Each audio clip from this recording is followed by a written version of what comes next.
वहाँ से 92 से लेके जब से बाबरी मस्जिद का मसला छिड़ा तब से हम लोगों पे अटैक हो रहा है। हमारे 300 मंदिर वहाँ तोड़े गए, उनकी कार्रवाई नहीं हुई अभी तक।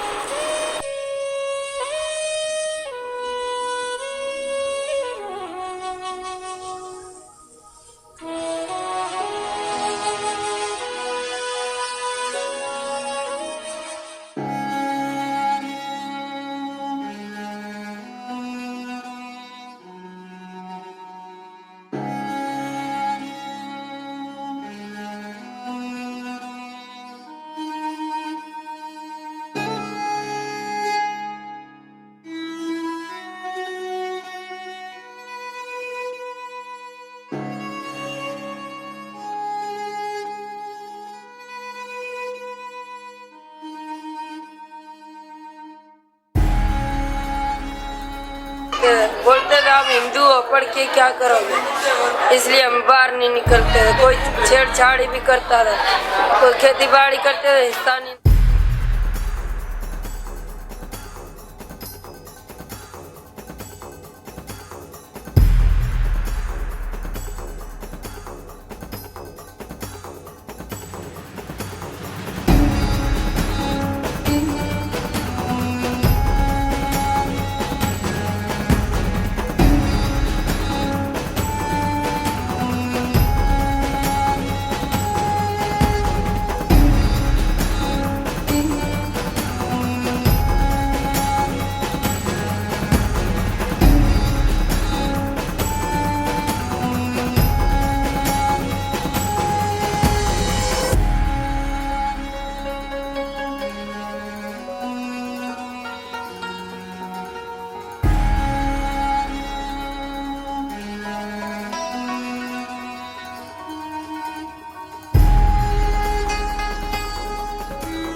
यहाँ सुकून है, शांति है। यहाँ हमारी धर्म की रक्षक हैं और हमें जो गुरु मिले हैं यहाँ महाराज नहर सिंह है, जो वो हमारी अच्छी तरह देखभाल कर रहे हैं और हमारी सेवा कर रहे हैं। वो तो नहर सिंह के हमारे गुरु समान है, वो तो हमको गुरु की शिक्षा ही दे रहे हैं। सुबह सुबह हमारे को कर्म धर्म सिखाते हैं और जो हमें वहाँ ज्ञान नहीं था वो सारा ज्ञान हमें यहाँ सिखा दिया उन्होंने।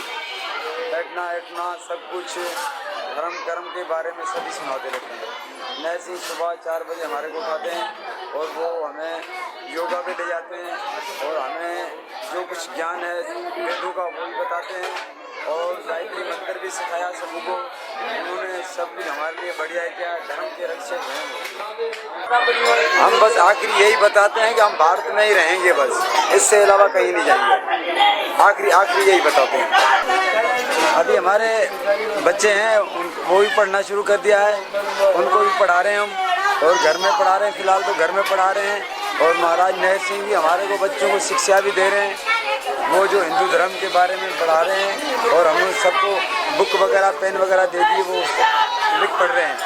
हम बच्चों को पढ़ाना चाहते हैं और हमारे धर्म के बारे में सीखना चाहते हैं। जो हम वहाँ गंवा चुके थे हम वहाँ पाएंगे। इधर हम पढ़ाई नहीं करते थे, जहाँ के हमको हमारे दादू नहर सिंह ने हमारे को पढ़ाई सिखाना शुरू किया और वहाँ हम किसान के काम करते थे और वहाँ बहुत अत्याचार हमारे से होता था।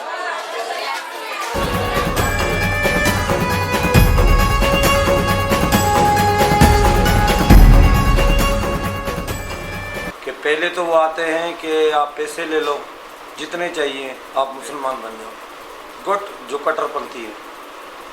और फिर यूँ करते हैं कि वो डराते और धमकाते हैं हमें और हम नहीं मानते तो फिर वो कार्रवाई अपनी करते हैं। जैसे रात को आ गए अकेले में किसकी बेटी उठा के ले गए, किसका भाई उठा के ले गया, किसको क्या उसको मार डाला या उनको मुसलमान कर डाला।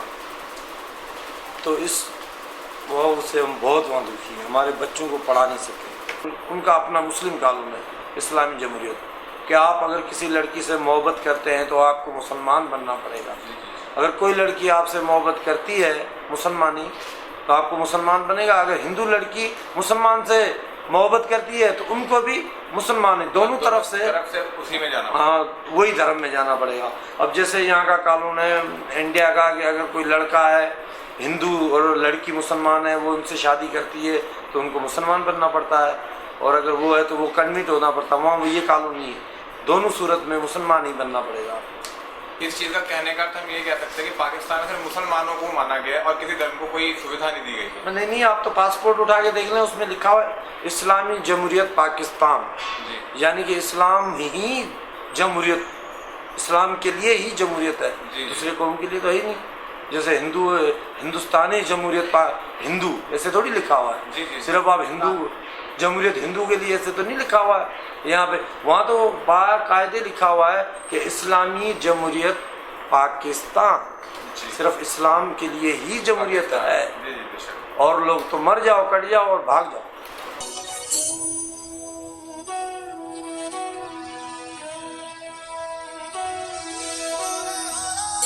मैं ये पूछना चाहूँगा कि जब 1.5 साल पहले ये कहानी की शुरुआत हुई थी, क्या मजनू के टीले पे कुछ लोग पड़े हुए थे, फिर नाहर सिंह जी ने उनको आके सहायता करी, उन्होंने केस लड़ा, हाई कोर्ट में केस प्रस्तुत किया, वो जीते भी है।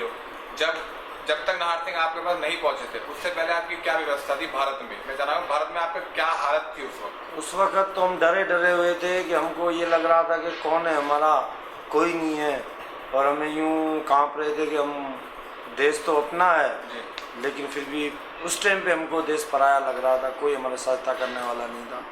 और जब हमने नाहर सिंह आए और फिर भी हम डरे हुए थे बहुत, फिर नाहर सिंह ने हमको आशीर्वाद दिया, सब बच्चों को बिठाया और सबको ये बोला कि आप अपने घर में आ चुके हैं, डरने की कोई बात नहीं है। तो हमको थोड़ा बहुत राहत मिली। और फिर जो इन्होंने हमारी सेवा की, आधी रात को अपनी गाड़ी निकालते थे, कोई बच्चा बीमार था, कोई महिला बीमार थी, आधी रात को आते थे और अपनी गाड़ी में डाल के और वो जाके उनको डॉक्टर के पास सुई मरवाते थे, जो भी होता था वो करते थे। जिस चीज़ की हमें ज़रूरत थी वो सब मुहैया होने लगी, और हमें बहुत अच्छा लगा कि नाहर सिंह हमारे पास है, वरना हमारे पास कोई नहीं था। मतलब भारत के नागरिकों ने आपकी सहायता करने की पूरी कोशिश करी? बहुत जी। VIP हमें बहुत पसंद आई जी। कि बहुत आगा यूँ के लोग आके रोए और हमको अपने गाँव में लिया और वो रोने लगे, हमारे बच्चों को जाने के उन्होंने उठाया और सब लोग आए, सब और बाबूजी को बोलने लगे कि आप भगवान है, आपने ऐसी सेवा की। सब लोगों ने बहुत आदर भाव। चुनाव में ये बात है कि असल बात तो हमारी तरफ से कोई नेता खड़ा नहीं है, उधर होता है। उन्होंने अपने ऐसा सिस्टम बनाया हुआ है कि आप वोट साथ डालें, क्योंकि हमारी संख्या कम है उधर, और आपको जब वोट जाएगा जिस पार्टी को आप डालेंगे तो वहाँ आपका हिंदू एक खड़ा करेगा। अगर पीपल्स पार्टी में वोट हम डालते हैं तो वहाँ के जो लोग हैं वो पीपल्स पार्टी के अपने ही लोग ऊपर से चुन लेंगे अपनी मर्जी के, फलाना हिंदू है उनको अपनी पार्टी में हिंदुओं का रिश्ते बना दो। वो हमारे पास आता ही नहीं, हमारा मसला। आपकी इच्छा नहीं देखी जाती, वो अपने हिसाब से जिसको बनाना चाहे वो अपने आप वो बोल रहे आप वोट डालो जी, ठीक है, आपके नेता जो हम खुद चुन लेंगे, वोट आप डालो, जो आपके नेता वो सीट बना दी गई है, हमारी वहाँ पे सीटें हैं। अच्छा। ऊपर सीटें जो हैं वो बना दी गई हैं, 5-6 सीटें हैं, लेकिन वो ये है कि हमारे वोट से वो नहीं गई हैं, वो खुद बनाते हैं कि आप वोट डालो। पीपल्स पार्टी को तीर पे निशान लगाओ आप, और आपके जो बड़े हैं उनको हम खुद बना देंगे, वो अपनी मर्जी से वहाँ चुन लेते हैं जो उनकी बातें मानते हैं।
ऐसा आदमी है जिसने इन लोगों की पूर्ण रूप से सहायता की है। हम आपको मिलाते हैं दार सिंह जी से, जिन्होंने 1.5 साल इन लोगों की सहायता करी हर रूप से, केस लड़ा, इन लोगों को हर तरीके का हक दिलाने की कोशिश करी। आइए हम जानना चाहेंगे इनसे कि ये लोग अभी 1 महीने का इनका वीजा बढ़ा है, इनके हालात भी ठीक नहीं है और जिस देश से ये आए हैं वहाँ पे भी इनकी कंडीशन ठीक नहीं है।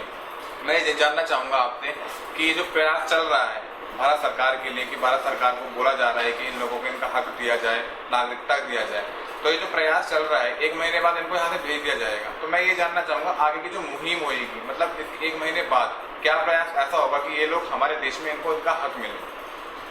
तो इसके लिए मैं तो यही कहना चाहूँगा कि इनकी नागरिकता आज से नहीं, इनकी नहीं, जितने भी नॉन मुस्लिम हैं पाकिस्तान और बांग्लादेश में, सबकी नागरिकता 1947 से इस देश पर बकाया है। जी जी, उनको हक उनको मिलना चाहिए, जितने भी मानवता गुण हैं उनको। तो जैसे अभी आपके घर से कुछ दूरी आपने इनको आसरा दिया हुआ है, नहीं हमारा घर है वो, हाँ आपका ही घर है वो, तो आसपास का या आपके परिवार वालों का किस तरह का आपके लिए सपोर्ट है?